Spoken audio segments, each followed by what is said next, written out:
amiteteny mba ho velona eo fiainanay tokoa ianao fa sambatra izay maty dia izay maty eo amin'ny tompo fantatreva izay rehetra araraka nandritran'izay fotoana izay dia tombo no anay satria manakaiky ianao isan'andro izay androany Jesosy tonga indray ilay ora tonga indray ilay fotoana mamy tompo ka tsy atakalinay ninninina fa tena iankohofanay tanteraka anoloranay tena indray ho anao ilay maty namonjy anay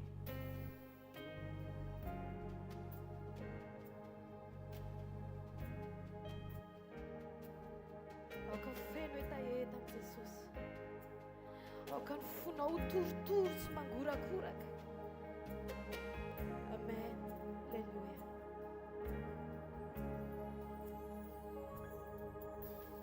tonga indray ny ora eo nakoaminao ka arendriko avokoa varavarany fo tonga indray ny ora amangina hoay tompo tsy misy hafa tsy izaho sy anao ampahitao fitiao ka usuri ay tiluinao anenikai seu abiquindai ka utrunya fizemisianao nutik isiai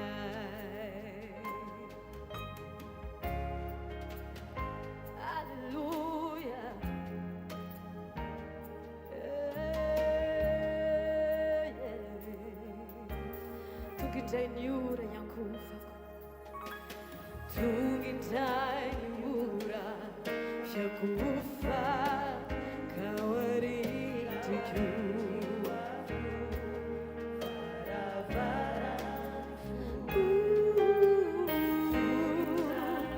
Tubo miteneny anao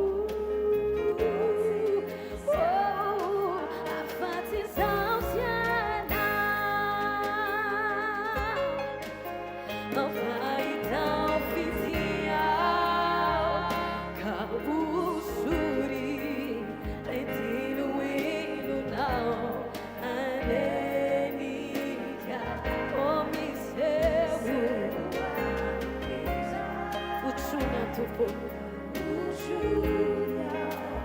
Fiz-me sinal do tipis vai tão fitir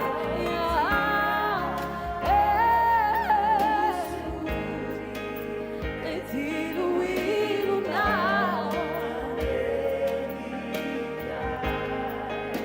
pessoa me cuida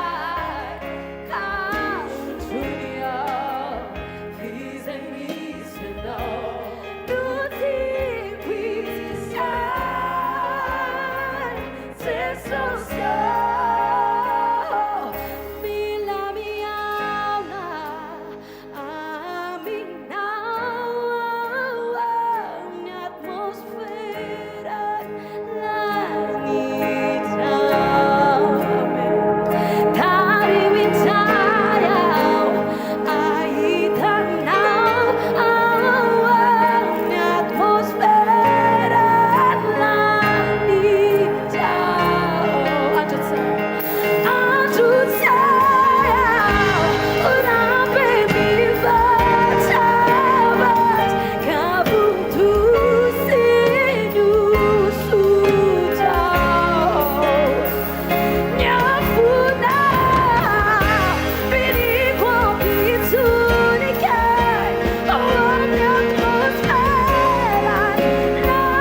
Jesosy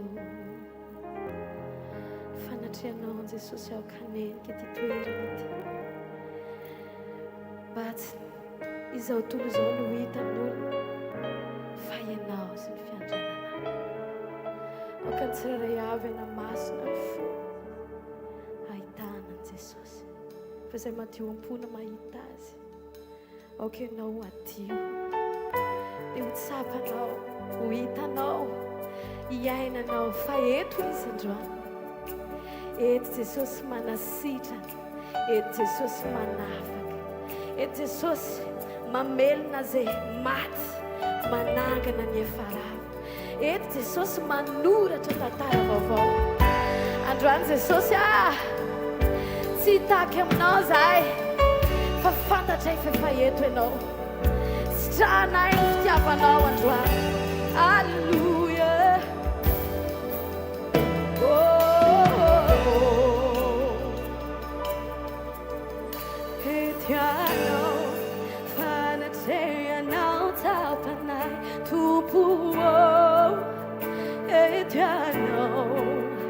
Eternal, manangana zay ravatrizay Tompo eternal, eternal, manao mihoatry zay vitanay Tompo eternal, eternal, manomboka tantara vaovao Tompo eternal.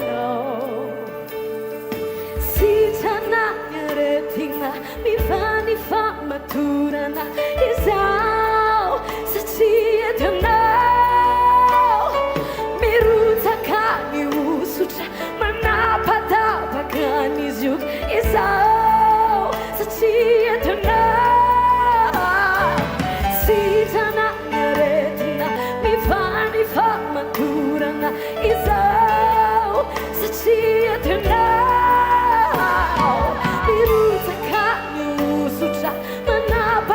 Bakanizu izao satria etanao alleluia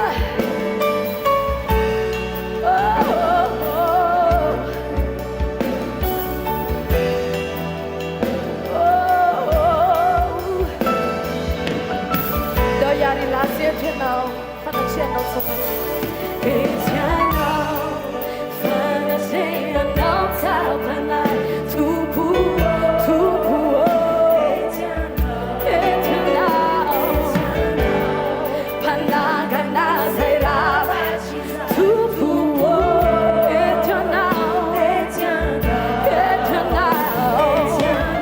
Hallelujah.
maniry satria amika anareo rehetra zay miasa fantatra izy mavesatra zay fa izao no anome anareo fitsara tsy ny vola no anome anay ny fitsara tsy olona no afaka anome anay fiadana fa ianao Jesosy ianao Jesosy dia hoetra zay androany hoetra zay Jesosy miaraka mifaly ameko tel que je suis Seigneur je viens devant ton trône satria masina ianao ary ny fitiavanao dia mihoatra noho ny fanameloana saotra Jesosy fantatry fa eto ianao manasitrana ny fo maratra rehetra ny fo mangidy rehetra ny saina reraka rehetra ny nofo marà rehetra eto ianao Jesosy sy tsaoko zay rehetra efa nomenao ahy sy tsaoko zay rehetra efa nomenao ahy Jesosy alleluia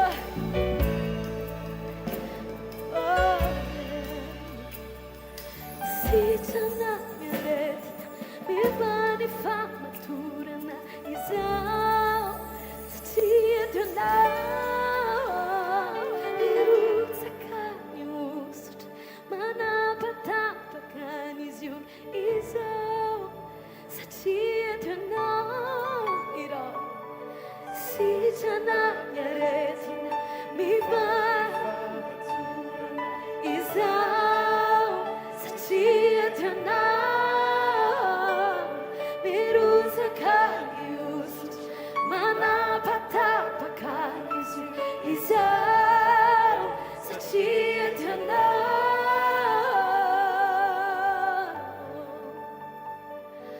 sitrana ny aretina satria Deonao Jesosy afaka nigada afaka nigada afaka nigada Jesosy tsy andevo intsony tsy andevo niody intsony fanafanao tombo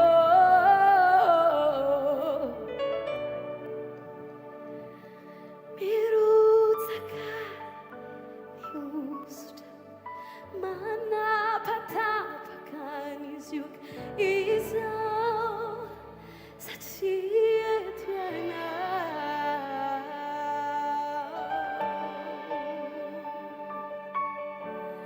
ny oziny lainga tapaka ny oziny tsy famarinana tapaka Jesosy sotra fa novainao le olona ratsy indrindra taloha novainao lasa tia famarina novainao lasa tia famindrapo novainao lasa tia mizara sy honenany avo zany ianao Jesosy alleluia alleluia androany Jesosy dia mbola hiankina aminao zay mbola anatenanao zay androany zay mbola hitondra fanahy-pisaorana anatrehanao tompo tsy ranomasom-pitaraina na fanahena fa tena ilaza Jesosy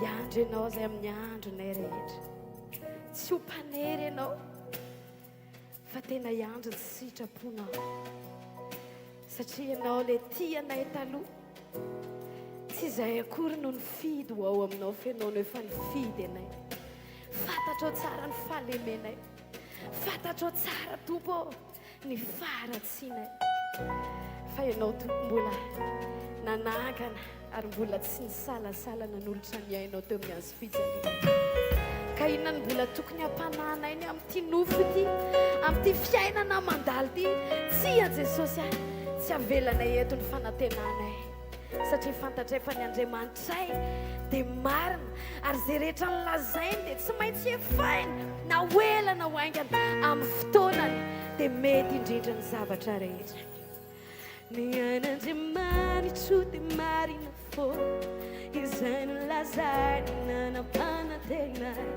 tsy maintsy voatamy na hoela na hoaingana amin'ny fotoana na dia tsy hitany masoko aza izy miasa na elany andro ao tsy maintsy mitrana izao mahalala fa zava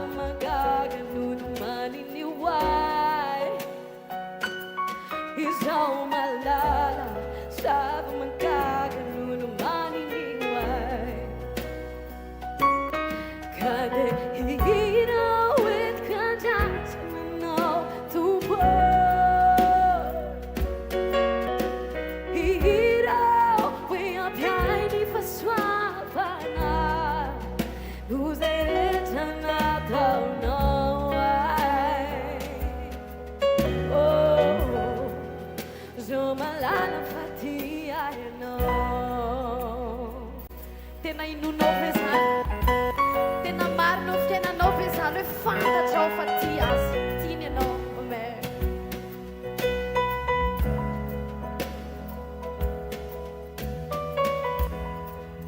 saotra Jesosy ny fitiavana ny an'Andriamanitro dia tena tia na dia zao rery miasa tety an-tany dia mbola nafoiny ny zanany tokana amonjy ahy ka tsy omiliay maimay mpona peza ilay dia zay iriko sy zay antelaiko izao mahalala fa zava magaga nono maniny hoay azao izao malala fa zava magaga nono maniny hoay zay rehetra ty azy ka dia irao entika andrasananao tobo alleluia irao e ampiainy fahasoavanao no zay efa natao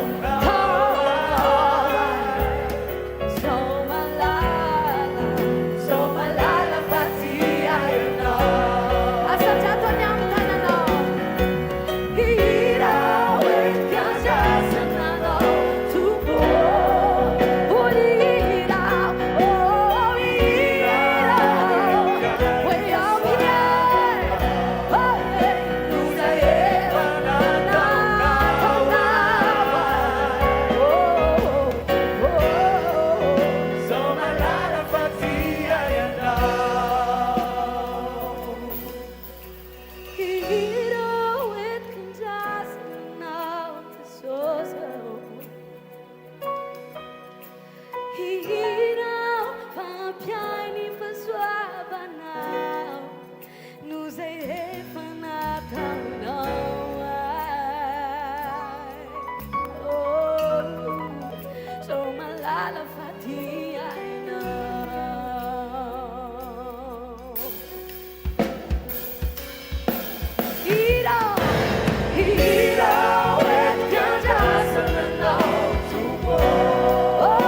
Sauran Jehovah fanaiku, Sauran Jehovah fanaiku.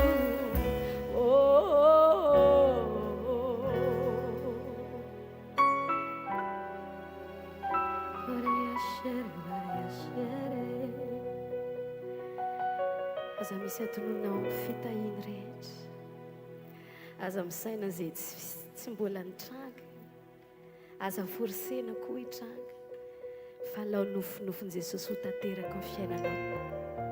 Amen. Eto ianao Jesosy, faly zay afanatrianao.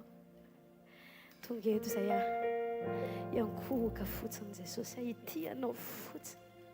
Amelonareo teny rehetra naloko ny vavanao mba ho afo aty anatinay. Tsy tenin'olombelona no entinay mideranao Andriamanitra, fa ny teninao milaza misora. Oh Jesosy, halleluja, halleluja. Na dia tsy hitany masoko aza Jesosy dia fantatry fa miasa ianao. Halleluja. Fantatry fa ianao tsy mitsaly, tsy mba matory, tsy mba rendremina mpiambina ny Israely. Ianao le mivavaka mandrakariva natrian'ny ray ho an'ny famonjena mba hatafita. Oh Jesosy, etianao miaraka aminahy, miantorakao miankokao etianao manamboatra fiainana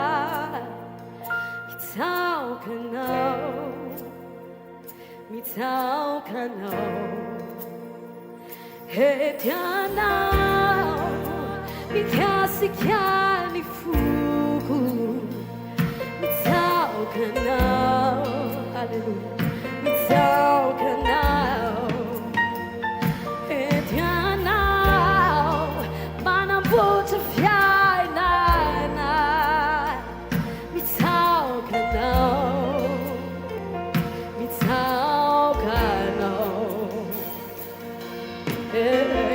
manao mifakakana andriamanitra mazava-naty ay fantrona zay mba izy anao manao mifakakana mazava-naty ay fantrona zay misy anao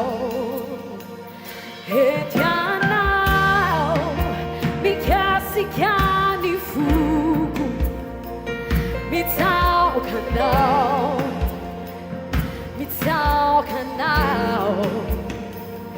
etianao manamboatra ny fiainako mitsaokanao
Miasa folhano, cinzata, miasa folhano, nada citani mas quase miasano, nada citapa quase miasano, cinzata, miasa folhano, cinzata, miasa folhano, abriu aí, nada citani mas quase miasano, nada citapa quase miasano, cinzata.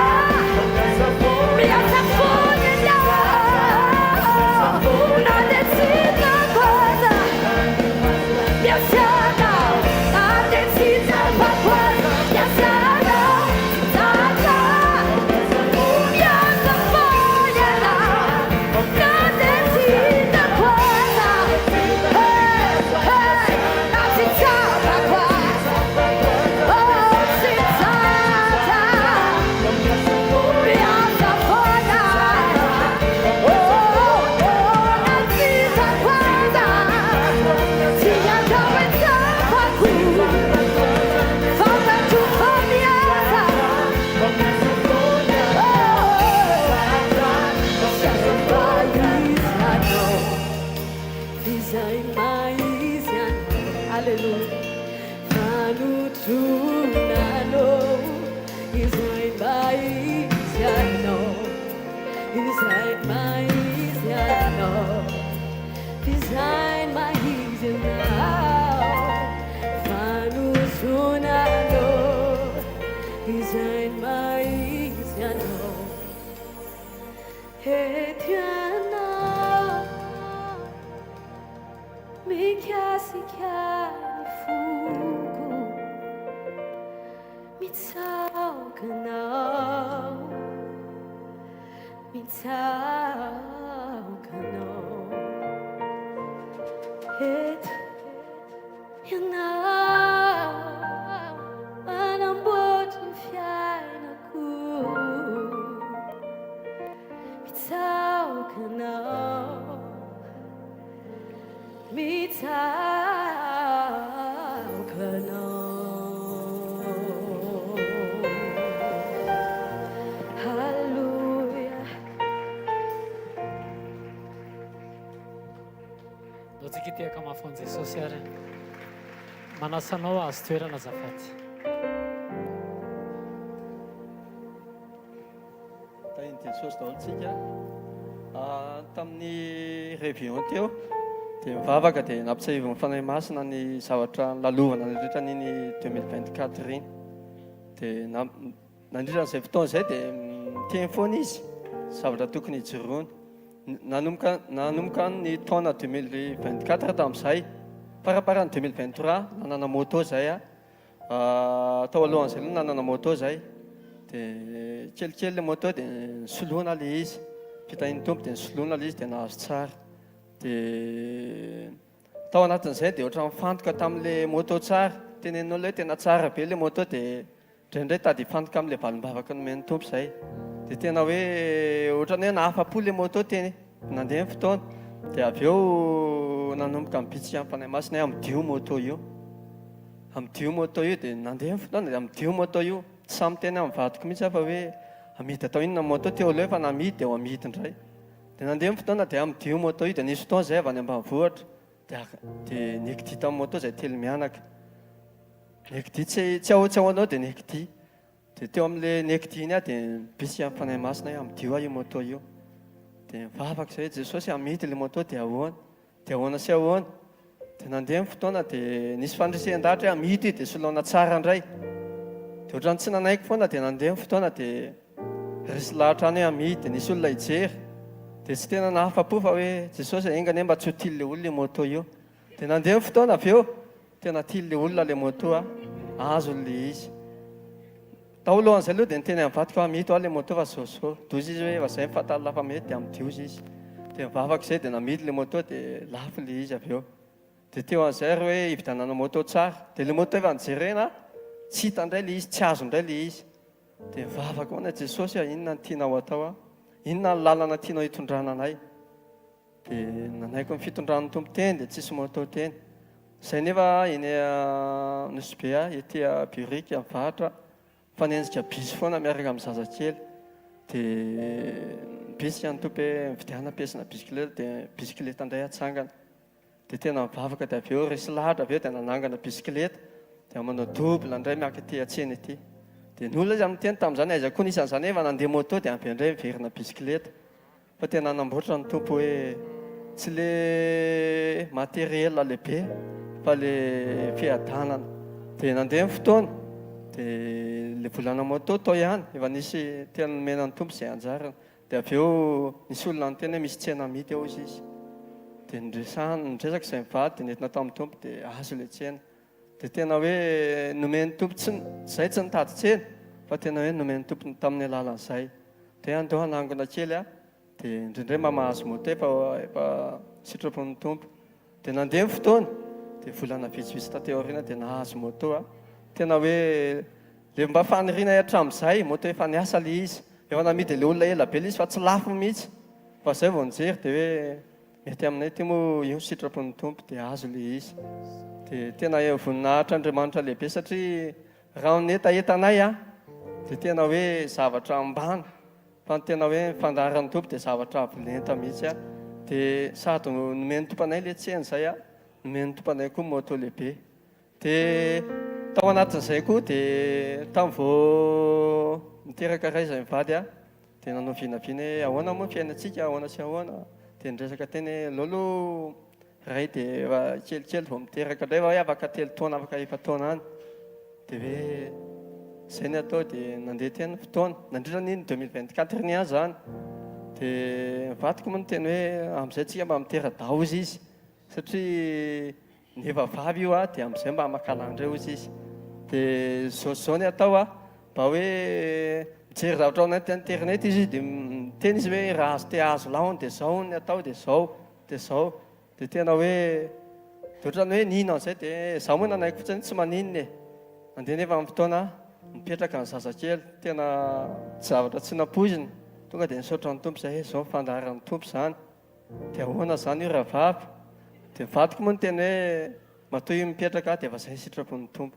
dia nisaotra ny tompo foana izay dia nisy fotoana tato nisy témoiny azy izay hoe naniry zanaka izy a dia tao anatin'le première phase iny izy mivavaka dia hoe mba hazo lahy dia nahazo lahy dia mivavaka koa izay nampatsiahana azy zao nisy témoiny azy atao momba ny faniriana zanaka dia nataonay tombavaka ilay izy jesosy a izay mba etaetanay satria ny fahaizanay efa najanonay vinavinanay sy ny planay efa najanona ny mba hoe niketrika hoe anyloha ny herinany dia zao dia nentina tambavaka tamin'i jesosy dia tena hoe niteny an' jesosy hoe romeny jesosy zanaka lahy dia tena hoe any amin'ny voninany a tamin'ny herin'ny androany nahazo azalahy kely misaotra ny lesina nitsoanay tamin'izay dia any amin'ny Jeremia 29 zany misy hoe zao mahalala ny hevitra iverako anareo izy dia hevitra tonga fiadanana matetika ny heritreretinay dia tsy ahatonga fiadanana fa mba hoe ho hiteny ivelany fa ny tompo tena nitondranay tamin'ny zavatra hafa fa tena hoe nanananay fiadanana ilay zavatra nitondrananay feny jesosy zao tiaka mafy ho an'Andriamanitra tsika mandroso taty azafady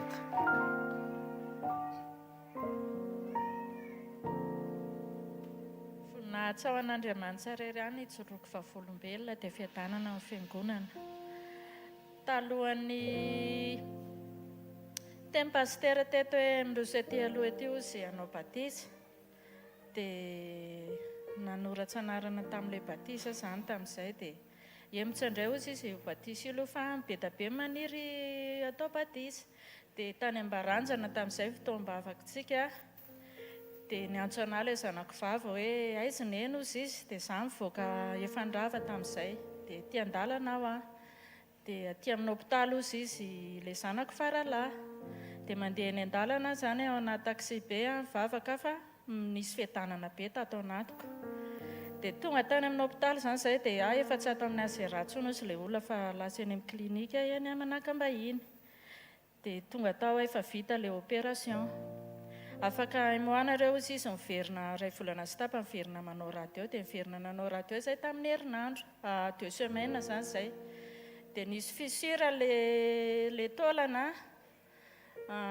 partie gauche ilay izy dia lasa nizara roa satria tongotra fety zany mitarika ao amin'ny lohalika dia tomamy be zany ilay zanako faralahy hoe dia ahoana ary nefa verina atao opération lasa zany nakany amin'ny hôpitaly teny anosiala ozy ilay dokotera hoe atao opération ny zanako ao madama ozy izy tsoatsan'ilay teo aloha tsony fa anesthésie générale dia mivoaka atao izay dia ozy miantso an'ilay zanako hoe afatoy any amin'ny jesosy ho any sainao fa azafantiko ao amin'io radio io dia tonga tany an-tsany dia mifamalimaly kely teo moa izay sy ilay zanako lamatoa satria izy ny tena niriska nanao an'ilay opération teo aloha dia verina nakany amin'ny dokotera amin'izay izay tamin'ny alarobia teo dia niaraka amin'ny entana kely sy ny karazana zany efa avy any amin'ny hôpitaly zany izay androany fa ohatrany tsy nety zany foako hoe alao andeha ho any am-piangonana hijoro vavolombelona dia valy ilay radio zany tamin'ny omaly ariva dia ozy izy ilay dokotera hoe manaraka traitement ianao ozy izy fa tsy avy nijery an'ilay radio zany izy dia ozy izy miantso anahy za zany nahita kely amin'ny masoko hoe mbola mijanona teo ilay fissure fa ilay dokotera ny teny anandry ary naninony ty ozy izy dia ozy isa hoe alleloia dia voninahitsy ao an'Andriamanitra zany tsy natao opération indray zany ilay zanako fa manaraka treto moa amin'ny dokotera fotsiny soatra jesosy katona zany ilay fisira tamin'ilay izy alleloia voninahitra ao an'Andriamanitra. Ndao tsika hiteka mafy ao an Jesosy. Alleluia. Mandroso tompo.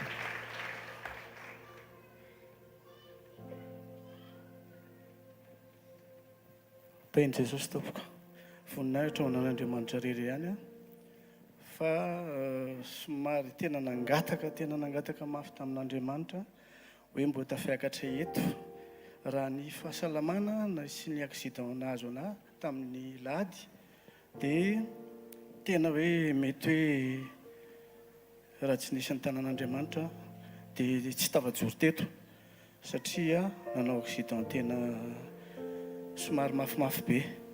Raha nandeha zay dia akatra tia Antananarivo dia eo amin'ny tournant-le hoe be forona misy lavaka zay dia niala tamin'ilay lavaka dia za moa zany nandeha taxi brosy dia niala tamin'ilay lavaka le 4x4 fanaina taminay dia tonga dia nanitsy be tena za ty amin'ny farany. Rehefa amin'ny farany ohatran'izao dia hitako maso mihitsy le 4x4 hoe ino tena direct amin'ny maso ohatr'izao. Tafantso aho hoe Andriamanitra. Rehefa tafandro Andriamanitra zay ohatrany hoe tonga dia lama be ohatrany hoe le soka zany tsy dia hoe tena midona mafy be hoe ohatrany ahoana tena zavatra tena nahagaga. Rehefa voadona zay dia latsaka tany anaty renirano zay dia eo amin'ny ataontsika eo amin'ny 10 mètre eo dia mivadika ilay automobile zany tany amin'ny bafon dia mbola za ihany koa voatrindry tany amin'ny farany ambany. Tonga amin'ilay farany ambany dia hitako ambony daholo le olona rehetrarehetra maizina ny atao aloha satria seza zany no amin'ny devantko. Le raha namana ato amin'ny ilany ato voafatotra ato amin'ny lohanako ato amin'ny tanany. Le raha matoa ato amboniko manindry anay avy ato ambony, le any farany ambony manindry anay avy ato ambony. Le rano sa ohatrohatran'izao zany le rano dia mijery le rano ohatr'izao ianao satria rehefa hoe voan'ny accident zany dia ohatrany hoe somary ohatrany hoe taitra dia ohatrany somary misy fotoana kely ohatrany mbola tsy miverina dia mijery le rano ohatr'izao dia rano dia mitsikobana le fasika. Rehefa mitsikobana le fasika dia ny zavatra nahagaga dia mijery le seza dia zao ny zavatra hitako amin'le seza hoe manaova veloma farany. Tsisy fotoana ivoahanao intsony eo. Tafiteny amin'izay hoe Jesosy izao ve le fotoana angalanao anahy. Tao anatin'izay fotoana izay dia taitra tampoka tena hoe nisy mouvement nataoko tampoka tao anatin'izay fotoana izay mouvement tsy napoziko fa ohatrany hoe nisy napiakatra reo olona anankitelo reo ohatrany hoe mipitipitika za tsy ohatrany hoe tsy nahatsapana kasika an'ireo olona reo akory fa ohatrany misy mouvement nataoko dia ohatrany tafavoaka ho azy le olona za nanaraka moramora niakatra moramora zavatra anankiray tena nahagaga ry nahavariana tafavoaka tao zay fa za tsy isy fasika ny oriko tsy nisy rano ny oriko tsy nikofokofona fa dia tafavoaka soma tsara eo vao makahina Jesosy misaotra anao Jesosy atria raha nisoka le nahazo dia mifampijery daholo amin'izay hoe aiza daholo dia za moa zany no nanontaniako hoe izy avy ny andro an'Andriamanitra teo. Dia nanontaniako ilay izy dia tena namarin'Andriamanitra fa izay niantso rehetrarehetra tena navahany daholo ny antso an'Andriamanitra rehetrarehetra. Na izazao ara tena ozy hoe fa ahoana moa Andriamanitra nananako hery anafaka olona anankitelo mavesatra be za ary amin'ny farany ambany ary sady efa voan'ny rano dia hoe misaotra Andriamanitra fa ny fitiavanao natao izao lehibe loatra ny fitiavan'Andriamanitra dia misaotra tompoko makasitraka voninahitra ao an'Andriamanitra rery ihany misaotra.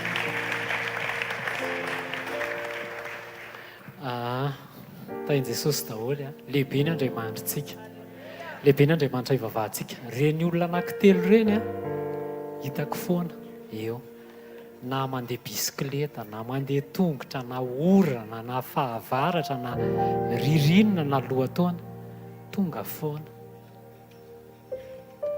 ka te hiteny aho hoe misy rendez-vous tia ny tompo ahitana azy eto. Manaitra ny tompo nihiritsika teo alohan'le témoignage hoe na dia tsy hita amin'ny masoko aza miasa ianao fa reny témoignage anankitelo reny asian'Andriamanitra profo fa miasa izy. Dia le témoignage tany aloha manetsika ny témoignage aty ariny. Mila ianao mamena ny voninahitra any amin'i Jesosy. Tsy mipompy anao ataovy ny témoignage fa lehibe ny Andriamanitsika. Andriamanitra tompon'ny fahefana rehetra. Alléluia. Tsy Jérémie 29:11 tsy izay mety amintsika fa fihevitra mbola tsy nitondrany an'izaniza nitondrany anao fa ny angatahana hoe manahiko fotsiny. Manahiko fotsiny ohatran'ireny zazakely reny.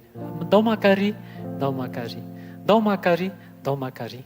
Ory reto taolana misy fissure misaraka averin'i Jesosy amin'ny laony. Tsy vitan'ny dokotera nge zany fa vitan'i Jesosy zany. Alléluia. Fiadanana no ambadiky nitondran'i Jesosy anao. Raha mety hoy aho, raha mety tongava foana eto amin'ny fanatrehan'Andriamanitra. Mangetaheta foana an'Andriamanitra fa tsy adinon'Andriamanitra zany ianao. Ataontsika hitsangana, ataontsika hivavaka. Averenao any amin'i Jesosy ny dera sy ny lazara ny voninahitra rehetra.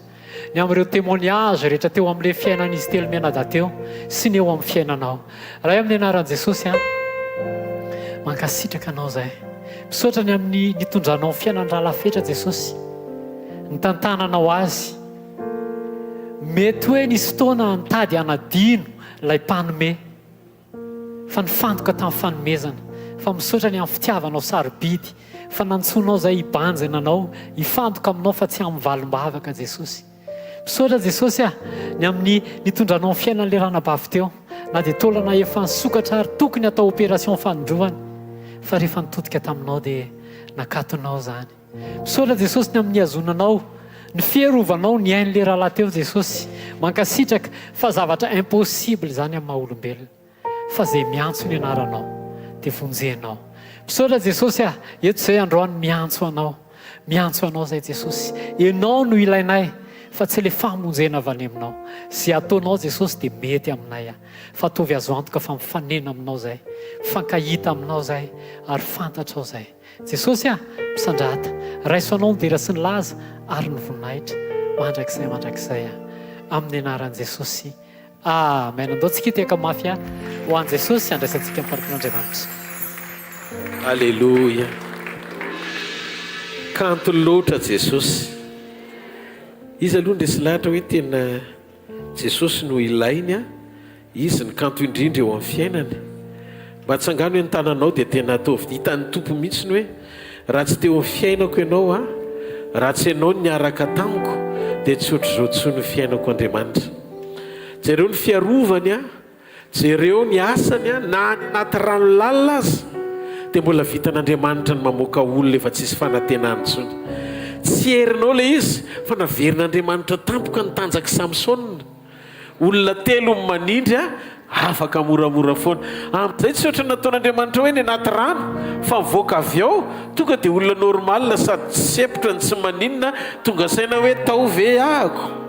Rehefa ny tanan'Andriamanitra ny momba anao dia tadidio tsara izay manana an Jesosy sy miankina aminy ary eo aminy sy miantso ny anarany no vonjena andao ity tana mafy ao an'Andriamanitra. Alleluia.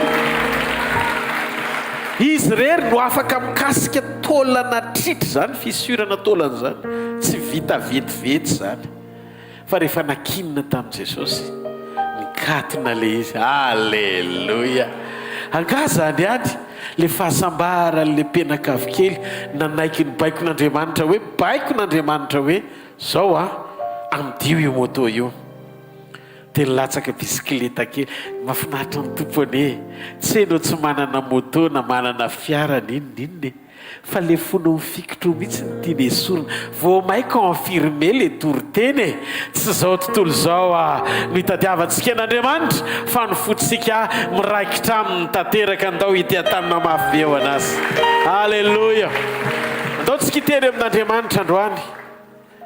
Tompo ianao ny antony velomako, Tompo ianao no natozao no arenao hitovy endrika aminao. Tompo ianao no antony velomako,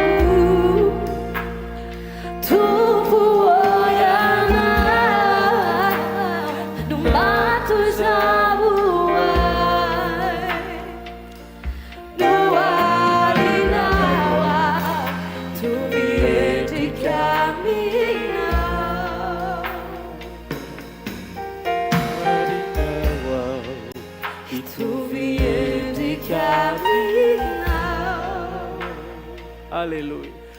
Alleluia. Jesosy mahafinaritra anay eo amin'ny fiainana dia ny fahatsapanay fa eo amin'ny fiainanay ianao.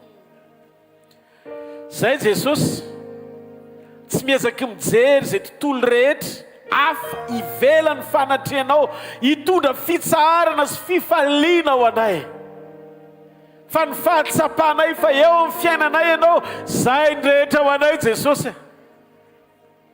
ny fahatsapanay fa eo amin'ny fiainanay ianao manotrona anay.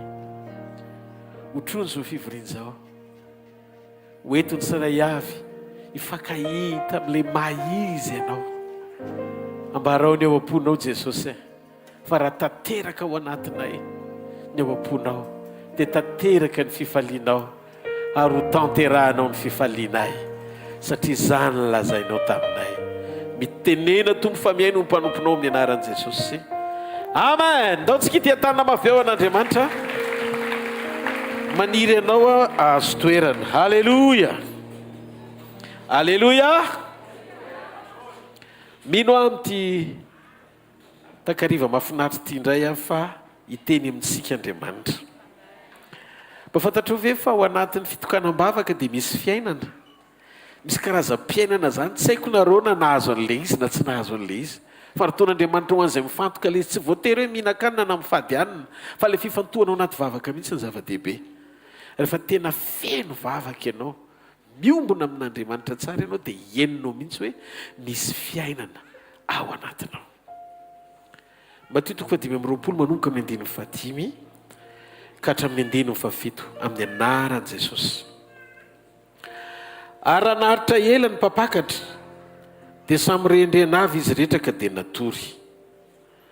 Ary no mamantona alina dia nisy antso hoe indro ny mpapakatra, mivoaba hitsena azy.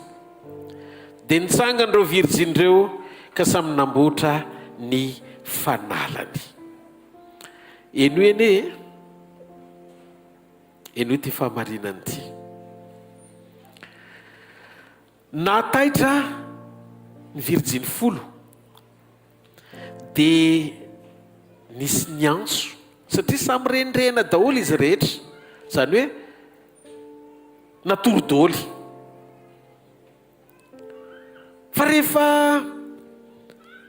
nisy ny antso no mamantona alina ka niteny hoe indro mpapakatra, voaba hitsena azy, dia tafatsangana ilay virjiny natory ka samy namboatra ny fanalany avy. Rehefa namalala ao Kristy Jesosy, efa mby akatoka ny fotoam-pampakarana anao, ary tia nahitranao amin'ny antso hitodika ao anatin'ny afatra fampiomanana anao, ao anaty antso mahery hoe indro mpapakatra mivoa mba hitsena azy. Virjiny 10 manome endrika ny fiangonana 10, endriky ny fiangonana ny virjiny, fiangonana 7 any amin'ny apokalypsy. Fa rehefa miresaka momba virjiny koa ny soratra masina dia manambara ny tenin'Andriamanitra mahakasika ny fiangonan'Andriamanitra. Rehefa nitoriana foana ny hoe ho avy Jesosy, dia ny fiangonana voalohany nafana be mihitsiny, nafana sy nyrehatra ny fiangonana voalohany, satria niara-niaina tamin'ny tompo teto ambonin'ny tany, nafantatra tsara ny lanjan'ny fisian'ny tompo sy ny fiarahana taminy. Dia nyrehitra ry zareo hoe tokony efiveriny Jesosy, satria tsy fohindry zareo Jesosy handeha, ny tena marina.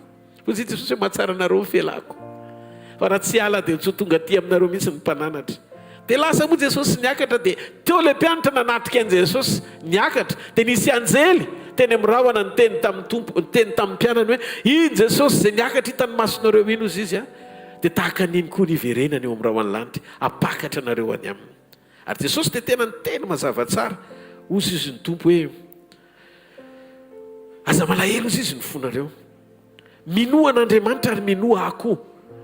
Ao an-tranondraiky ozy izy misy fitoerana maro, raha tsy izany dia efa nilaza taminareo fa andeha amboatra fitoerana ho anareo, ary any amin'izay hitoerako mitoerinareo ho avy ndray ka haka anareo ho any amiko.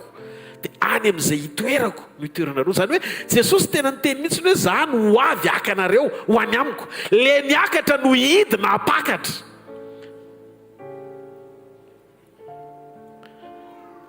Noho izany ny tanjona farany indrindra ao anatin'ny fiazakazantsika sy ny fanantenana mampirehitra ny ao am-potsika ho velona ao anaty fanantenana tsara, fa tsy zava-poana ny fanompotsika sy ny fiarahantsika aminy dia ny fampanantenany Jesosy.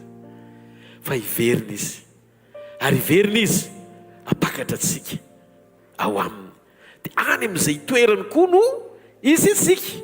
Amen. Dia mafantatrareo ve fa rehefa tonga izy hamonjy antsika, rehefa tonga izy nanangana antsika, tonga izy nanamasina antsika, tonga izy nanamarina antsika, tonga izy nanafaka antsika tamin'ny fahotana, tonga izy mba hanahafa antsika an'Andriamanitra amin'ny alalany.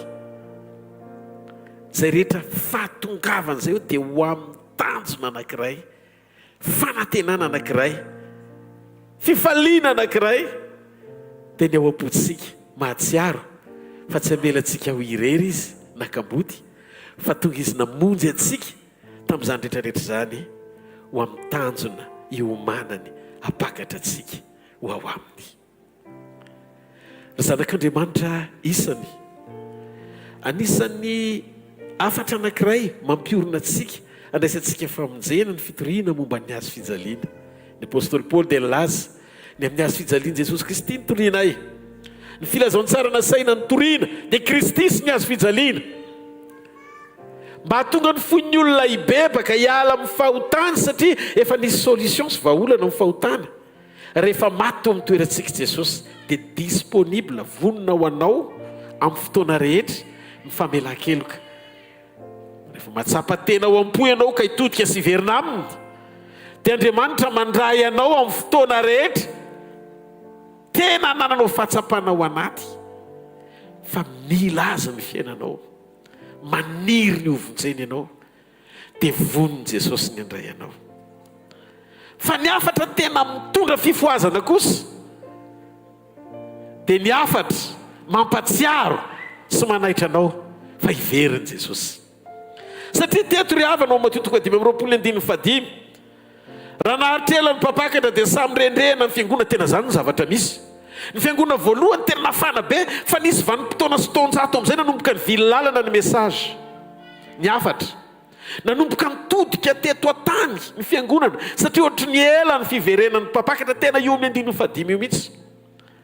Fa zao kosa rehefa mba hitantsika fiangonana fa efa akaiky ny fiverenana pakatra antsika, dia mila miveryntsika mampatsiaro ary hitondra ny anjomara sy fiantsona mafy fa hiverina ny mpapakatra.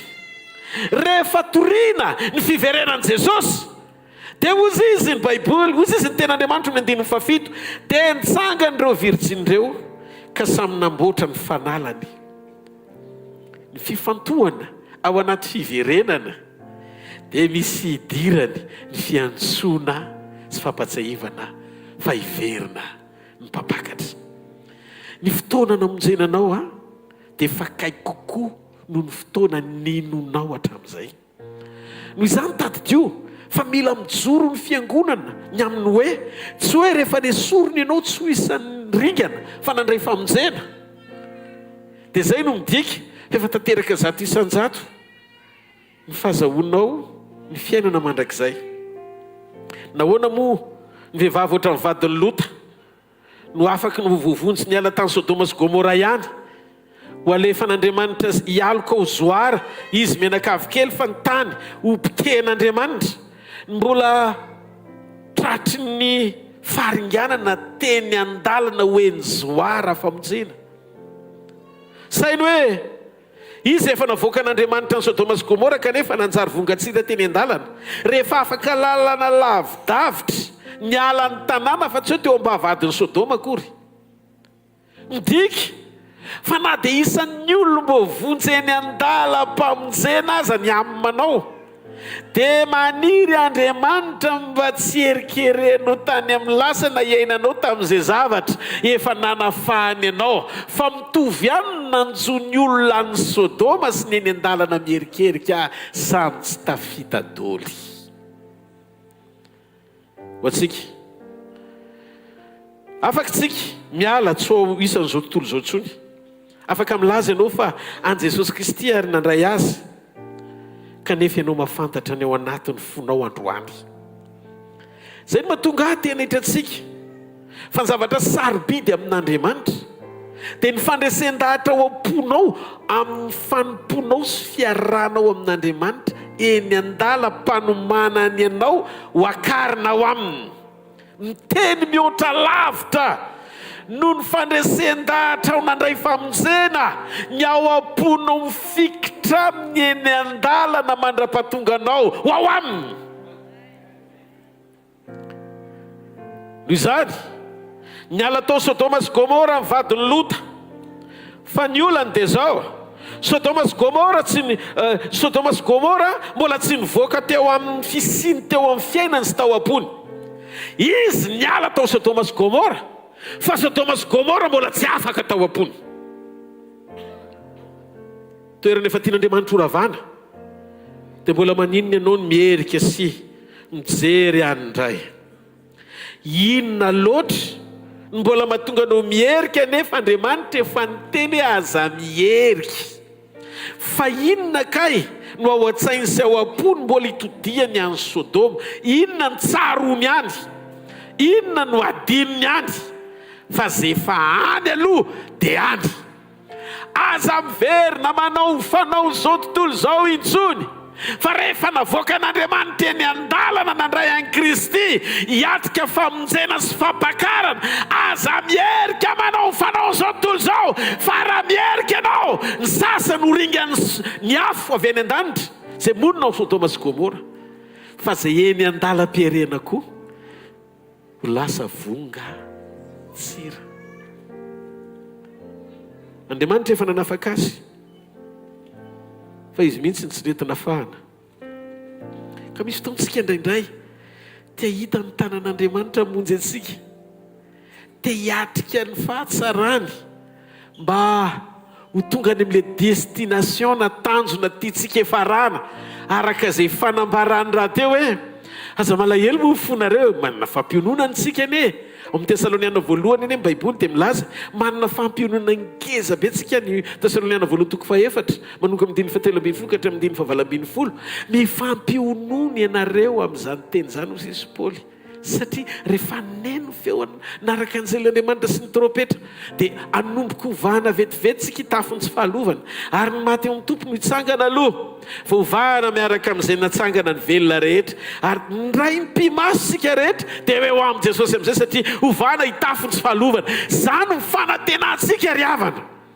Ny fanantenantsika kristianina amin'izao zao vanim-potoana misy atsika izao dia tsy vanim-potoana hitodiana, hierikerena, hitanondrena, hitarafana ty tany mandalo ty, fa hiandrandrana fiainana tsara lavitra ho aminy. Aza mierikerika etsony rehefa nanaisitra anao Andriamanitra tao anatina fanao tsy araka ny sitrapony be dehibe dia fiainana normal zany. Zany tsy hatonga antsika hihevitra sy saina hoe miavaka satria mana fiainam-pahamasina mihoatra lavitra noho ny hafa, na efa nanako kosa aloha ny tena kalitao-pamelan-keloka e. Ianao ihany manome noty ny tenanao, na misy fotoana ianao milaza fa tsy lalan'ny fahamarina kosa aloha efa manomboka miaina ao anatin'izany tsika. Aza fatra-pampitany fiainam-pahatsarana mety anananao sy tombony normal ianao raha miaina an'izany, dia aza mieritreritra koa ny fanananao an'izany ny ahavonjy anao. Ny famonjena tsy nakinin'Andriamanitra tamin'ny fijoroanao tamin'ny fiainam-pahamasina sy fahamarinana, fa tamin'izay nataony Jesosy ho anao teo amin'ny azo fijaliana 2 arivo taona lasa. Misy olo marina tsy misy Jesosy, misy olo tena normal be amin'izy tena ohatrany hoe natioranyzany tsy mierikerika, tsy mijangajanga, tsy manao, tsy miaina amin'ny fahalotona, tena ohatrany fa izy tsisy Jesosy fotsiny. Misy olona ohatrany tonga fa zao tsy ny fijoroanao ao anatin'ny fitondran-tena mendrika sy fahatsarana no iantoka ny famonjenao. Ny nataony Jesosy ho anao teo amin'ny azo fijaliana 2 taona lasa no miantoka ny famonjenanao noho ny fahasoavany. Fahasoavana ny namonjenao tsy vokatry ny asana zay nataonao, fa noho zay nataony Jesosy ho anao disponible ao aminy, vonina ao aminy. Miandry ny fiverenanao satria ao amin'ny Jesosy tsisy fanamelohana. Fa zay nataonao anao dia vonina ho anao mandrakizay. Fa ianao nefa tsy any amin'ny mandrakizay misy ianao fa eto an-tany voafetra. Ka raha miaina ianao amin'ny fahamasinana dia tadidio miaina amin'ny fomba tsotra fotsiny sy mampiaina amin'ny fomba tsotra fotsiny zay efa nanovany ianao tamin'ilay natiora vaovao. Ohatra, no hamasinina ianao mba hiaina amin'ny fiainam-pahamasinana, no hamarinina ianao mba hiaina amin'ny fiainam-pahamarinana. Ary indrindrindrindra eno tsara ty fahamarinana ity, navelany heloka ianao mba hatonga anao hiaina amin'ny famelan-keloka. Ary dia eritrereto fa ny nataony voalohany tsy niandrasany ianao fa tonga dia nilivreny rehefa mibebaka ianao. Fa rehefa mijoro amin'izay ianao ka miaina le fanomezana atao hoe famelan-keloka zafady, dia mitaky ianao Andriamanitra ny amela heloka ny hafa, mamela ny helokay taky ny amelanay zay meloka taminay. Fa raha tsy mamela ny heloky ny rahalahintsika sika dia tsy handray famelan-keloka avy amin'Andriamanitra ihany koa. Dia ozy koa izy tadidio fa zay tsy manam-pahamasinana tsy hitany tompo. Noho izany ianao natao hiaina amin'ny fiainam-pahamasinana sy natao hiaina amin'ny fiainam-pahamarinana. Fiainana normal zany fa tsy natao hiainantsika ampiavatsika tena amin'ny hafa. Fiainana mampiavaka antsika mazanak'Andriamanitra antsika ny miaina amin'ny fomba tsotra amin'ny fahamasinana, fa tsy hoe rehefa tsy manao ny fanaony olona ianao dia matsiaro ory be mihitsy satria tenao ny fanaony. Fa rehefa nafahan'Andriamanitra ianao dia tokony hanam-pahatsapana hoe mandroso makany amin'ny fahatsarana ny fiainanao, miandry ny fotoam-pampakarana ianao dia ny androany, satria ny famelan-keloko Jesosy sy ny famonjena tonga anao nandray famonjena. Fa azonina ny fiainana mandrakizay satria tsy tompon'ny tenanao ianao, fa n'Andriamanitra natao hiaina ny fiainan'Andriamanitra, hitarafana ny fahatsarany ao mantoetra sy ny fomba mampanaonao mitondra ny fiaina an-danitra eto ambonin'ny tany, hitarafana ny fisian'ny fanjakany mampiavaka anao ho vavolombelona. Zany rehetra zany no ahalalany ianao amin'ny fotoam-pampakarana ianao. Noho izany ny famonjena tamin'izay nataon'i Jesosy, fa ny fiainam-pahamasinana sy fahamarinana ahalalany ianao rehefa fotoana iverenany hampakarana ianao ho ao aminy tsy marety eka ho an'Andriamanitra. Tsy fahoriana ho antsika ry havana ny miaina ny sitrapon'Andriamanitra. Azo manao tahaka ny vadiny Lota, efeny andalam-pampakarana ho an'ny Zoara famonjena nefa maninona nyherika teny an-dalana. Ohatr'izany mihitsy ny famonjena. Efa mifotsoran'Andriamanitra tsika tamin'ny fahateram-baovao, fa ny ferikerena eny an-dalana mampitovy ny vokatra misy eo amin'izay ny tanàna ringan'ny afo sy ny an-dalana miherika samy tsy tafita daoly. Dia za mahita fianao ilay karazan'olona tafita soa satria miainao anaty fatokiana tsara, mifankahita mipampakatra, miainao anaty fahavononana, tsy misy tahotra amin'ny fotoam-pampakarana satria ny safidinao efa hitako fa efa lasa tanterakany ny sainao. Alleloia. Problema amin'ny vadiny Lota, ohatrany hoe tafiditra fotsiny tao anatin'ny vaky ny famonjena izy, fa tsy tena vonina izy niala tao Sodoma sy Gomora.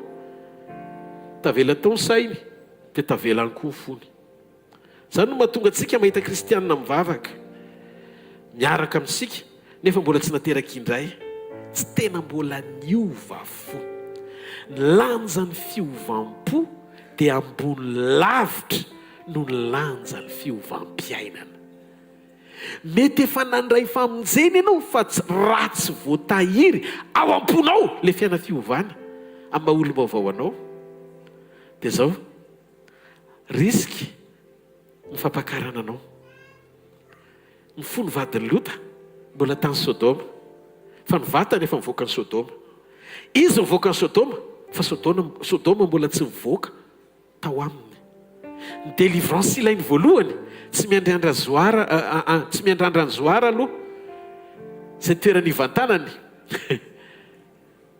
fa manaisitra Sodoma mifikitra ao anatiny.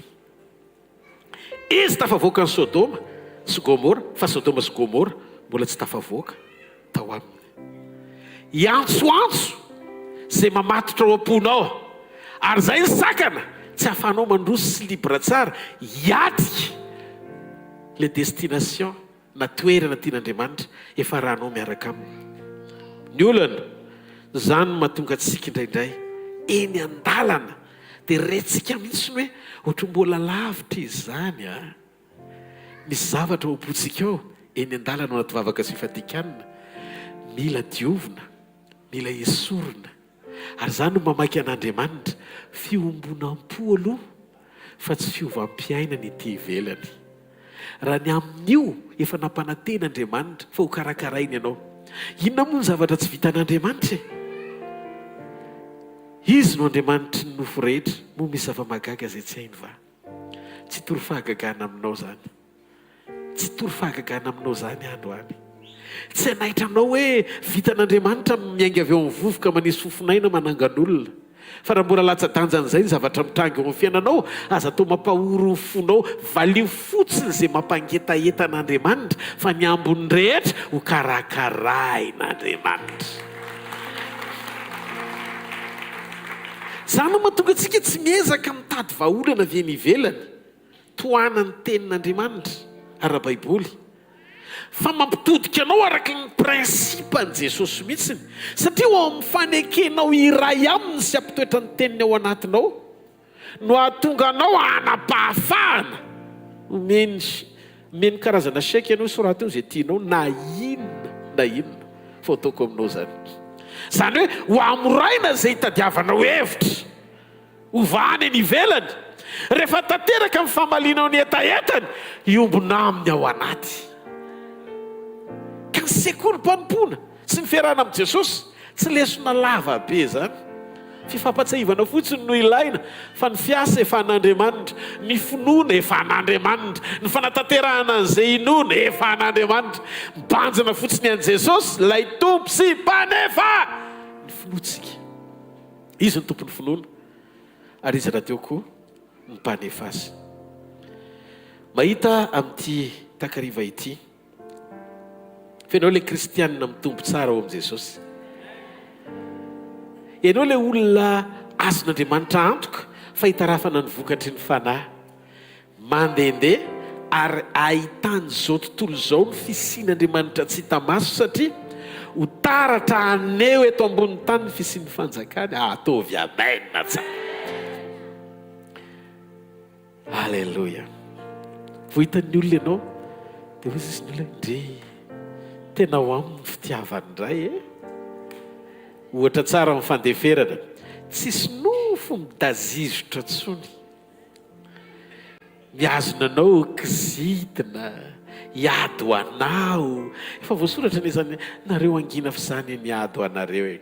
Dia anao koa amin'io ao anaty fahanginana tsy hoe manozona am-po, satria mpamosavy ihany fa mba teo mpanompon'Andriamanitra.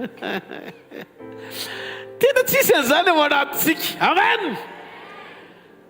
Olombelona fotsy nofo ianao hita maso, fa efa tsisy anao tsony zay anao na manatsafidy azy ianao, fa efa azy ambongadiny tsy mahareteka ao an'Andriamanitra. Halleluja. Ny antony rehefa manomboka tanteraka ny safidinao ny lasa safidiny, ny safidiny lasa safidinao, dia mifakahita-po-nareo mianaka. Dia zay mahatonga ny tompo miteny na tsy misokatra azy amin'ny vavany fa zay ao am-pony, tonga dia amaliko azy, satria mifakahita am-po amin'Andriamanitra. Izakaiza mifakahita-po amin'Andriamanitra zay? Atsangany an-tanan'izay mifakahita-po amin'Andriamanitra, tsika rehetra mifakahita-po aminy, satria anomana ny diantsika isika. Halleluja. Amin'ny voalohany mety hoe tsy moramora ny mankato, manefy ny sitrapo, mandany tenako.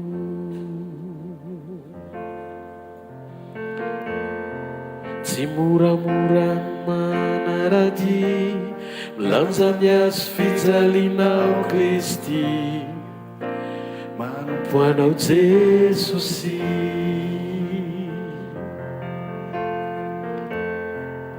tsy voatery ampifaly ahy ny nofoko mangay ahy mazovana ny fanahy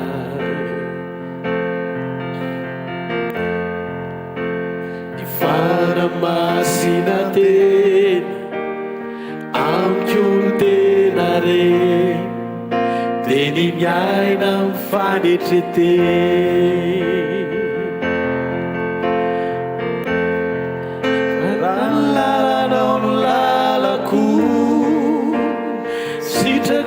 sitrako ny herinao no heriko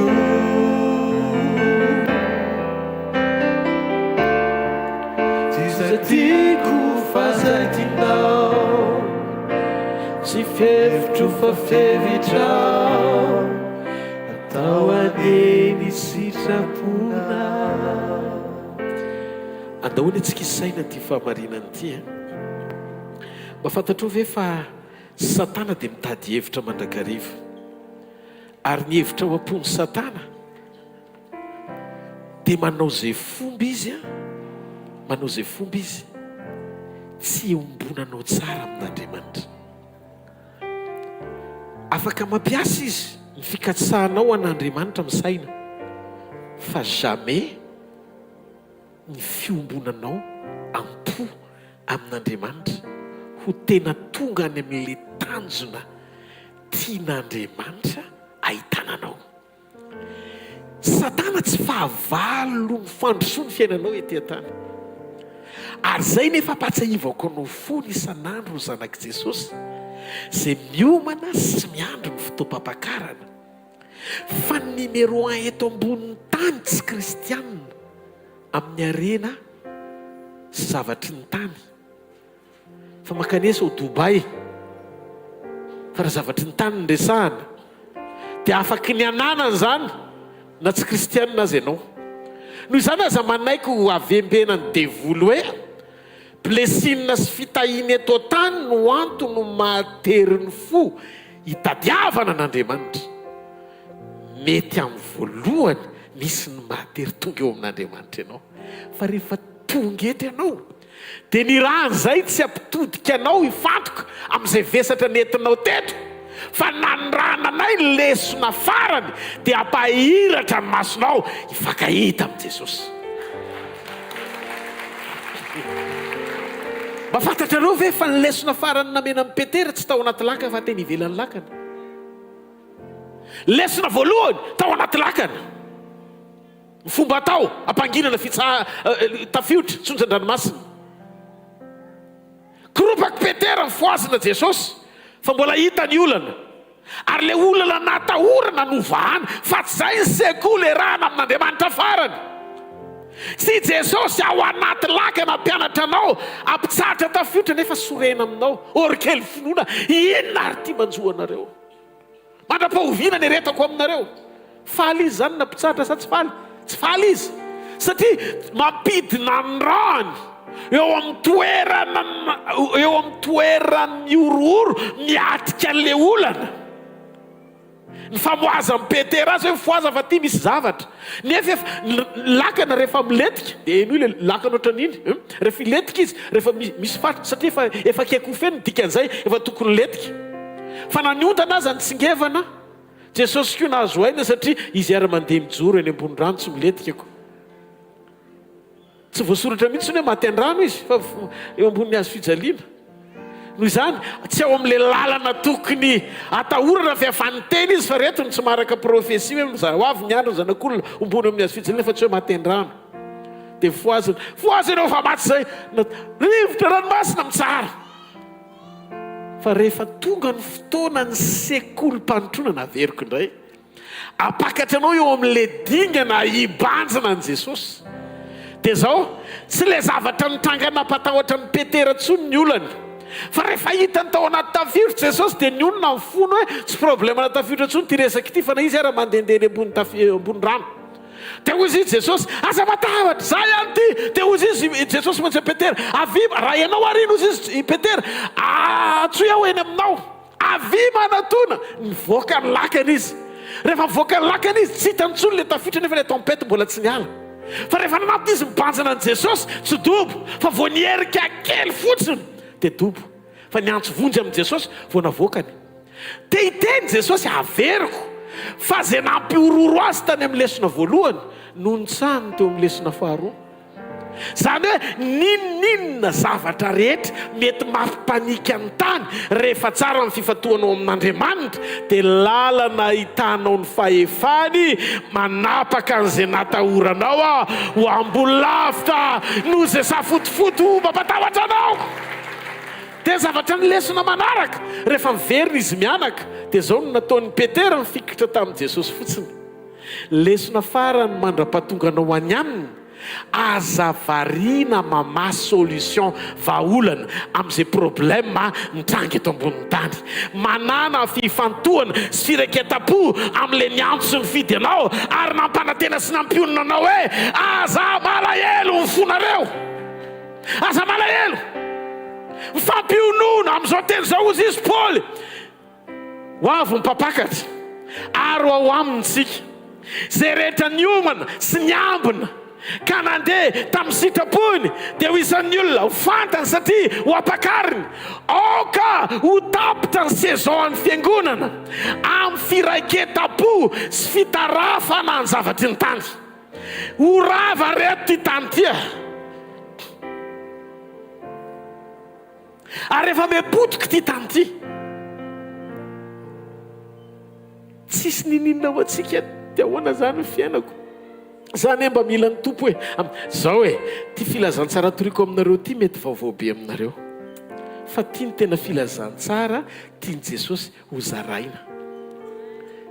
Andriamanitra tsy namela antsika mihitsy andana vakio marika lioka John tena vakio tsara daholy amin'izay hatramin'ny voalohany ka hatramin'ny farany fa matetika Jesosy nampitandrina mimpanankarena azy. Tsy ratsy ianao manana ny zavatra rehetra. Nisy mpianatra mpanankarena tao amin'i Jesosy Josefa avy any Arimatia, nilainy izy mba tanteraka ny Isaia toko 7:10 hoe tao amin'ny fahasampanankarena no levenany. Noho izany raha mpanankarena ihany no ilaina dia tsy maintsy mpianana le mpanankarena fa tsy mpanankarena nafarana avy any ivelany akory fa tsy maintsy eo amin'ny tanàna ihany no ampiasainy. Niantso mpanankarena izy. Fa za soira fa Josefa avy any Arimatia tsy ndraikitra tamin'ny arena ny fony matoa voatahiry hatramin'ny farany izy fa le anankiray te anaraka fa voafatotry ny arena ny fony nahazo sedra hoe raha te ho tanteraka ianao andana varoto ny fanananao rehetra dia ome malahelo dia avy anaraka. Fa zay Jesosy mora ho an'ny rameva niditry ny voto fanjaitra no nidira mpanankarena ny fanjakan'Andriamanitra fa nga fa valin'Andriamanitra ny mpanankarena no mahatonga azy hoe impossible ohatry ny rameva hiditra ny voto fanjaitra tsia fa tiany Jesosy ho porofona fa rehefa miraikitra amin'ny arena ny fo sy zao tontolo zao no mampifantoka dia ny toe-ponao sy ny motivation anao tsy ho tanteraka mihitsy ny anomponao tompo anankiroa fa ny ray ho alanao ary ny ray tianao. Ary jereo tsara ny fampianaran'i Jesosy fa izy mihitsy no niteny anokatra ny masom-panan'ny olona Matteo, Marka, Luka, John. Ianao ane afaky ny ho voatabe mihitsy fa aza mifantoka amin'ny zavatry ny tany ataovy zay atsara ny fiombonanao amin'Andriamanitra. Fa raha miray aminy no ntsika ka mitoetra ao anatsika ny teniny c'est tout zay fotsiny dia angatao zay tianao na inona satria rehefa ao aminao ny teniny ao aminao ny fiombonany dia mora kely ao aminao ny angataka zavatra araka ny sitrapony dia miaino sy mamaly anao izy. Mahafinaritra an'Andriamanitra tsy anao mbola mangetaheta be raha vo ny olona mbola manano reto toe-po reto dia mbola tsy tanteraka feno le fiombonany amin'Andriamanitra mangetaheta tena ny zavatra maro be. Tsy mety mionona ianao fa jereo eto ambony tany fa tsy eto mihitsy ny fiadanana. Raha tianana trano ray ianao dia tianana trano roa dia ezaka na trano telo nefa mahagaga fa tsisy toeranao daholo izy rehetra fa raha ihany nipetrahanao.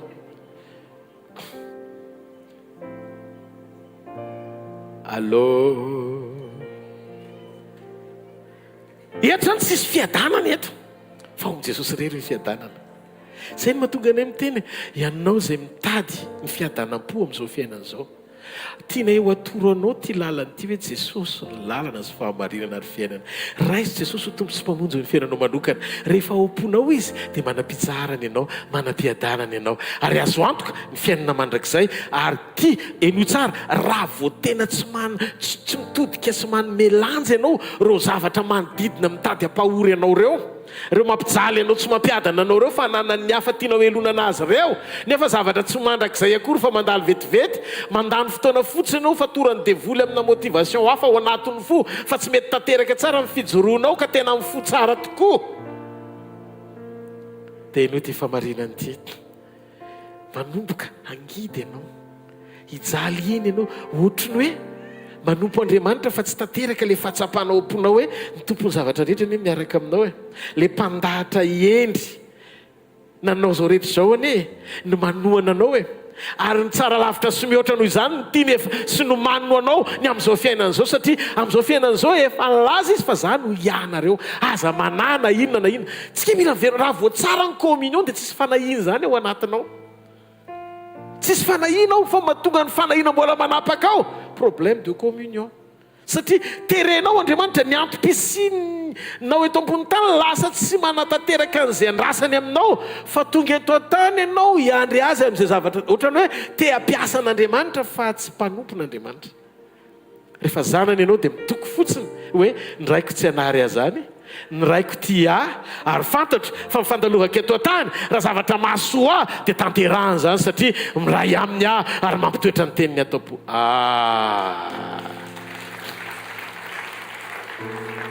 Raha pitso maraina ao anatin'ny sekoly ny communion nanao résumé kely fotsiny androany ny tamin'ity herinandro ity fa manomboka raha pitso izara zavatra tena spécial be mihitsiny ho an'ny communion afanao tena hoe misokatra ao anaty fiombonam-po isitraka ny atao hoe kasika Andriamanitra ao anaty fiombonana.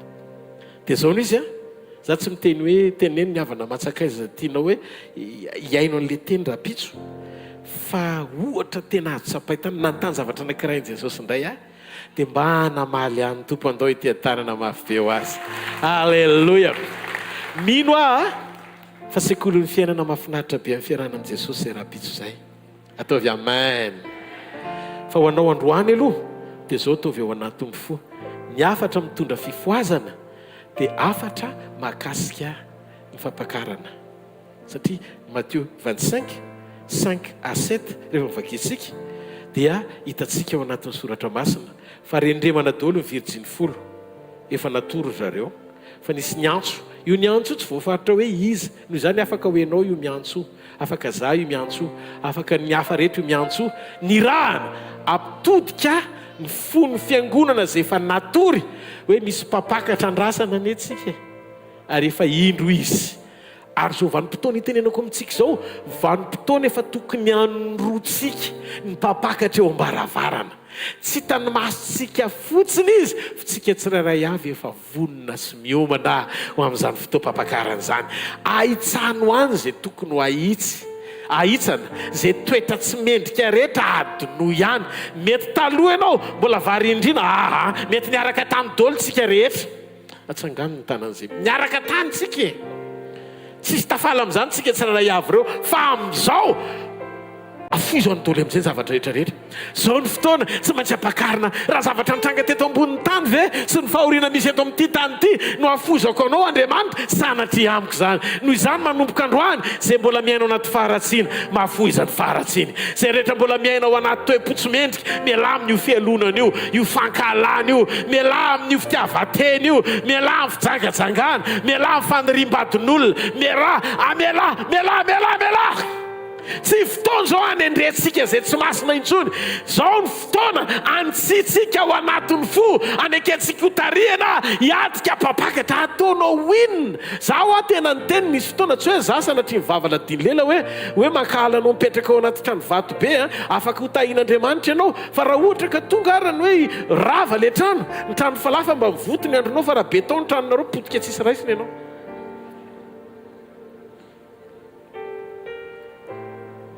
mba enareo rehefa tonga le afo be tany taiza moa Los Angeles nisy tena manao vavolombelona tao daholo ny fosiny zavatra rehetra so ihany fanalaiko ny sariny tranoko 3 andro alohan'ny fotoana namay azy fampiononana ny anaty sary ty zao tontolo zao ty sary tsy mitoetra fa sary tokony hofafana satria le tena ianao tsy ianao eto amin'izao tontolo zao fa le ianao Kristy ao anatinao fanatenana amin'ny voninahitra misy voninahitra tsara lavitra ataovy ny taninao misy voninahitra tsara lavitra fa ny voninahitry ny tany manaraka ho azy zay manana ny voninahiny ny alalàna fa ao anatinao ny voninahitr'Andriamanitra feno fanetreteny ianao be fitiavana ianao tsy pakahala ntsony ianao tia fahamasinana tsy hoe esoriko ny kavina na toko mirebareba be hatraty amin'ny tongotro ny roboko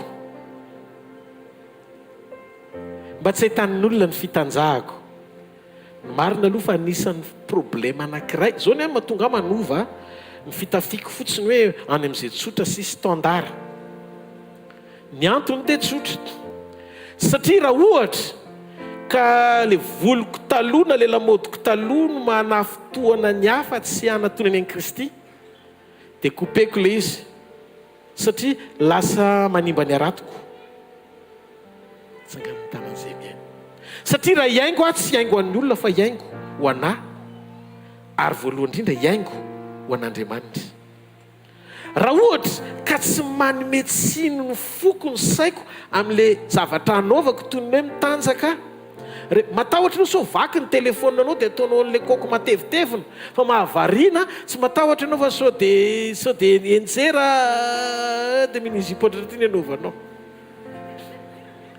ny telefôninao ve zany ambony no vatanao anne le lojika dia raha ohatra ka ataoko hoe tamin'iza taloha zao lavalava volo be zay dia rehefa nanomboka andeha toriteny amin'izay dia tsy maintsy nikopeko le voloko satria misy cible tsy azoko mihitsy mety kolona 2 no azoko tanora kolona 2 nefa misy olon-dehibe mety tsy mahazaka an'izay tokony hovonjena amin'ny alalan'ny filazantsarako ka raha sakanao amin'ny filazantsara maninona raha hovaina zay ny antony fiovam-po ny rany ianao ho an'i Jesosy fa tsy ianao tsy olovelona fa Kristy mivelona ao anatinao noho izany tsy olona no influencé anao anova ninninina fa ny fahatsapanao fa noho ny fitiavanao an'Andriamanitra dia tsy tokony ianao vakitapona tsy nao nasorobinana ohatra satria misy tafitohany dia ataonao sombondirana standardany ilaina amen tsy mahareteka ao an'Andriamanitra tsy mahareteka ao an'Andriamanitra ho an'i Jesosy dia vao niova le izy niova ny zavatra rehetra lasa nanomboka nisy olona lehibe nanantona anahy fa taloha zany tanorakolona be daholo manantona anahako pasterkolona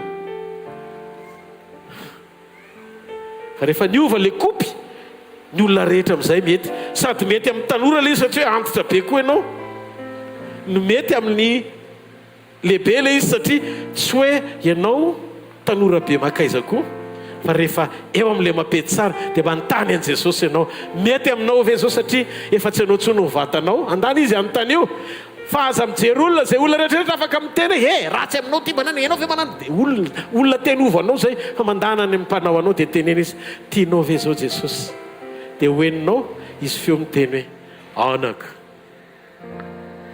tena tsy mety amiko zao fitafianao izao satria manala baraka ny anarako zany ve tompo eny anaka dia amin'tanio izy kopoatran'iza ny tianao fa mety tsy apozinao ny tenin'ny tompo ataovy le fohifohy ohatra zao raha relahy ianao dia raha vehivavy indray ianao anaka alavao ny volonao fa manome voninahitra izany amen fa le izy tsy miankina any amin'ny volo lava tsy miankina any amin'ny borivolo tsy miankina any amin'ny zipo lava tsy miankina any amin'ny pataloha fa miankina amin'ny toe-po miankina amin'ny feon'Andriamanitra miankina amin'ny hoe izy le olona tokony hokasihan'Andriamanitra amin'ny alalan'ny fijoroanao dia tokony hanaraka an'izay koa tsy hanafotoana ny hafa ny fiakanjonao ny dia hafa mafy be ho an'Andriamanitra ny afatsika androany dia nampitondraina ny lohateny hoe ny herin'ny fiovam-po. Amen. fa namivadiny lota aza ny ala tao Sodoma sy Gomora, fa rehefa tsy niova ny fony fa mbola tao ihany Sodoma, ny herika izy dia vongatsirany efarana. Ka tsy zay rehetra efa nandray famonjena akory nitody any amin'ny farany, fa zay mahazona fiainana mandrakizay amin'ny fijoroana amin'ny sitrapon'Andriamanitra ihany no akarina. Ny tanjonsika ho ao amin'i Jesosy, miaraka amin'i Jesosy, manaiky an'i Jesosy, manaja an'i Jesosy, manoha an'i Jesosy, mpamondro Jesosy, ny rehetra Jesosy, hatramin'ny farany Jesosy Kristy avy any Nazareta no ilainao azy. Tiaka mafy eo an'Andriamanitra, horakoraka manazy. Halleluja. Aza misy miala fa rehefa avy eo mbola iverintsika hivavaka. Halleluja. Halleluja. Fedanana ho anao tain'i Jesosy tsika. Atao hanomana mifanatitra hanome voninahitra an'Andriamanitra tsika amin'ity fotoana ity amin'izay rehetra koa aniren'ny tompo ao anatin'ny fonao manginy ianao dia arotsay ao anatin'ny mibox iny zay rehetra efa nomaninao an'Andriamanitra, tain'Andriamanitra manokana ianao. Programantsika rapitsy maraina zany amin'ny 7 eto amin'ity toeranyity tsika miaraka manome voninahitra an'Andriamanitra ao anatin'ny fotoanan'ny firaisana latabatra amin'ny tompo. Amin'ny 7 atrehantsika indray amin'ny herinandro farany iny tain'i Jesosy. Atrehantsika indray amin'ny herinandro farany iny tain'i Jesosy tsika rehetra. Akoatran'izay misy programa Zoma tsika miverina eto amin'ny 4 ihany ny fotoanantsika eto dia ohatr'izay koa ny sabotsy tsisy miova ny programa amin'iny herinandro iny. Misy programa hafa tena mahafinaritra be ty tain'Andriamanitra ianao. Manana programa tsika amin'ny 8 février amin'ny herin'ny rapitso zany dia misy programa ho an'ny batisa dia anasananao. Tain'i Jesosy teka mafy fa Jesosy tsika. Amin'ny sabotsy 8 février zany amin'ny herin'ny rapitso dia misy fanatanterahana batisa eto anivon'ny asa fanompona dia rambongety dia ahafahanao manaraka ireo toriteny ny fampaherezana rehetra eto anivon'ny asa fanompona. Afaka rahantsika ihany koa zany eto anivon'ny asa fanompona. Afaka rahantsika ihany koa zany ao amin'ny Facebook amin'ny hvkl-mission events dia tain'i Jesosy tsika rehetra. Apetraka tsika ho pelantanan'ny tompo ny programa rehetra ho atsehitsika ireo indray ho voninahitr'Andriamanitra. Manasanao hitsangana ary.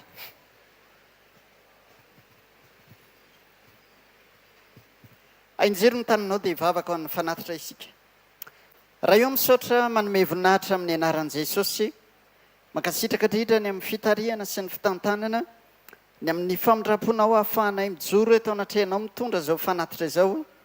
Ianao ny ta ianao nanambina ny tsirairay avy ary averina eo anao rery ny voninahitra mandrakizay. Mba hankasitrao izay rehetra nety ny tsirairay teto androany vokatra ny fony dia mba ho fanatitra tena hankasitrahana eo masonao. Ary mihoatra noho izany Andriamanitra, ny fijoroanay amin'ny fanolora tena tsara hankasitrahana eo masonao ho voninahitry ny naranao amin'ny anaran'i Jesosy. Amen. Miteka mafitsika ho an'Andriamanitra. Alleluja.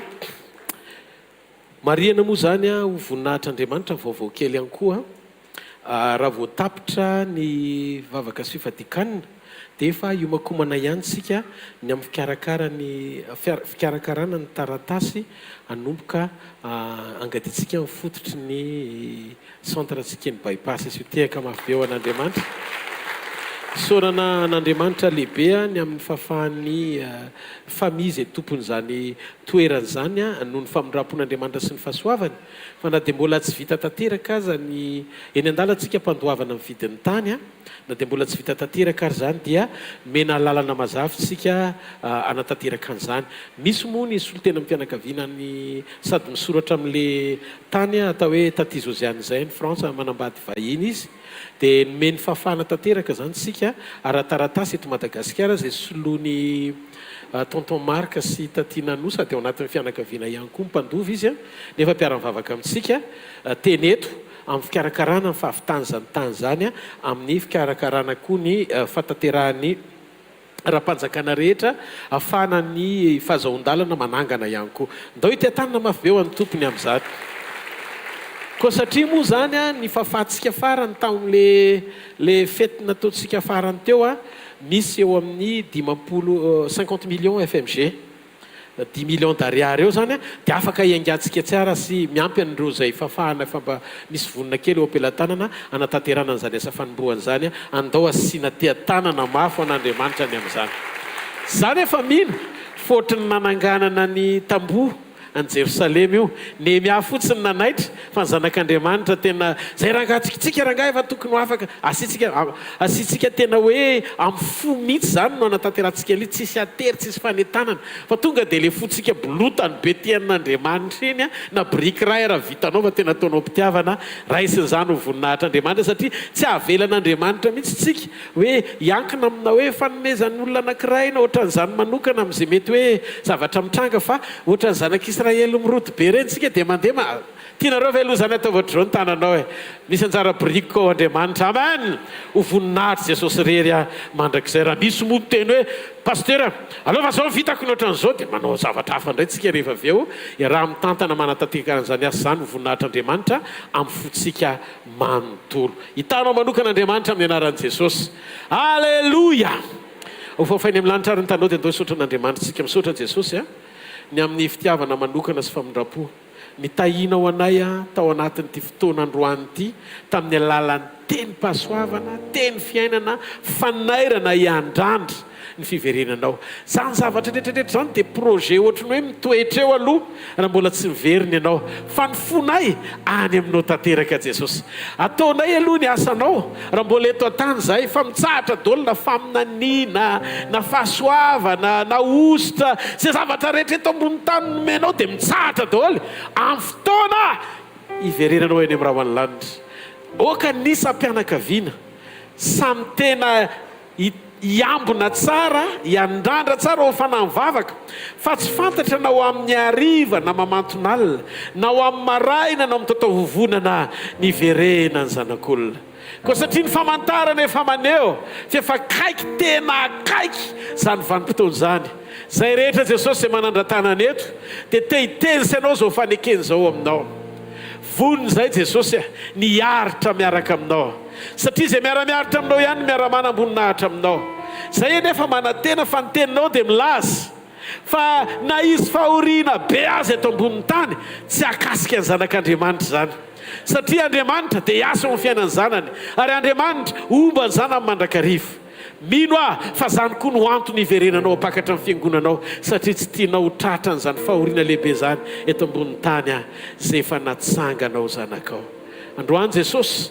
mivavaka ho an'ny rehetra raha misy miainao anaty fisetona raha misy miainao anaty ady eny an-taninady nefa mino sy miandrandranao izy Andriamanitra andray kasika avy aminao androany ampaherezo izy ataovy tsapany fa tsy rery izy fa ianao nefa nyteny fa indro aombanao mandrakariva ambara-patonga ny fahataperany zao tontolo zao vavaka ihany koa ho an'izay marary tonga eto misy tena very hevitra very fanantenana satria zavatra tsy hain'olombelona atao intsony no zavatra mitranga eo amin'ny fiainany aza vela hiainy ny tatotr'olombelona izy fa ataovy miainy ny tatotra ao fa ny zavatra rehetra dia hainao atao aza vela mifantoka amin'izay zavatra mitady akivony fony olona fa ataovy mamaly ny etaetanao miray samy Jesosy fotsiny dia oka hitoetra ny teniny fa ny ambony rehetra entohany afofany amin'ny lanitra ny tanao dia misaora azy efa miasa sady Andriamanitra mikasika fiainan'olona manafaka olona izy tsy mahatanty mahita ny fahorianao zany izy tsy mahatanty mahita ny fahararanao zany ary aza manahy fefeny andalam-panatanterana ny sitrapony Andriamanitra ampandresy ianao sahady miala eto amin'ity toerany ity ianao dia mandehana fa nitompo mbanao nitompo hitahiry ny fanoloran-tenanao nitompo hiasa eo amin'ny fiainam-piankonanao tompo hanokatra lalana amin'izay tontolo manahirana anao tsy ho raraka zany ianao tsy ho ravo zany ianao fa izy no andre amin'ny fiadanana Andriamanitra mahery mpanolo-tsaina Andriamanitra mahagaga izy halleluia mandehana amin'ny heriny sandriny matokiny fanotronany fa tsy ho raraka mandrakizay zay nanaovany fanekena fa omba azy mandrakariva hono ny tompo androany fantatro fenao zany olony zany sitrana amin'ny rofo io dia miverena miaraka amin'ny fijona vavolombelona afa amin'ny olana io gejo io fatorana io izy Andriamanitra miantoka ny fananao amin'ny famonjena miantoka ny ainao hitahiry amin'ny fijoroana izy koa miantoka ny tenanao sy ny fiainanao manontolo tsofoko rano ianao eo ambany tanin'Andriamanitra mahery sy ny fitahiny hitanao any Jehova ka iaro anao ampamilapiratra ny tavany aminao any Jehova ka mila fo aminao anandratra ny tavany aminao any jehovah ka mianao fiadanana amin'ny anarandray sy ny zanaka ary ny fanahy masina amen. Zanao fahasoavana fa ny fahasoavan'Andriamanitra amin'ny maty izao fa ny fahasoavan'Andriamanitra amin'ny maty izao anareo amen. Azadino fotoanantsika rapitra